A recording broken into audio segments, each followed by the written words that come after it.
হরে কৃষ্ণ, রাধে রাধে। আজ হচ্ছে জন্মাষ্টমী, আর আমার একটি নতুন ব্লগে সকলকে স্বাগতম। আশা করি সকলেই ভালো আছো। তাই আজ জন্মাষ্টমী, সেই জন্য সকাল সকাল উঠে স্নান করে নিয়েছিলাম।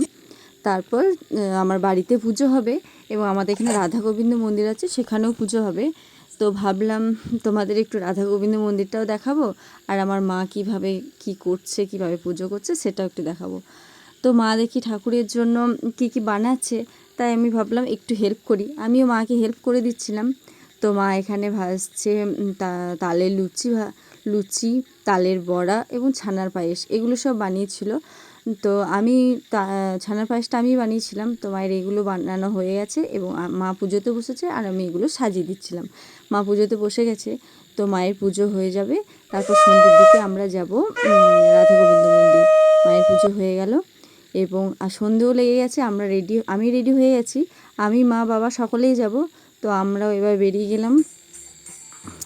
ওই যে সামনে ওটা হচ্ছে রাধা গোবিন্দ মন্দির, আর সামনে সকলে হরিনাম করছে।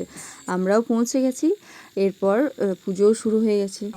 এই যে পুজো হচ্ছে, সকলেই এসছে। দুপুর দিকে বৃষ্টি হচ্ছিল বলে ভাবছিলাম যে কি হয়, তো সন্ধ্যের দিকে কিছুই হয়নি। সকলে বসে বসে পুজো দেখছে, আর এখানে দেওয়া হচ্ছিল তিলক চন্দন। সকলকে দিচ্ছিল, ও আমাদেরকে দেওয়ার পর আমরা দেখছিলাম কেমন লাগছে। তো এরপর আরতি হবে, আরতির পর পুষ্পাঞ্জলি হবে। যে আরতি হচ্ছে, এরপর আমরা পুষ্পাঞ্জলি দেবো। পুষ্পাঞ্জলি হয়ে গেল, তারপর আমরা ওখানে হরিনাম হচ্ছিলো, একটু হরিনাম শুনলাম। ভাবলাম তোমাদেরও আজ একটু হরিনাম শোনাবো।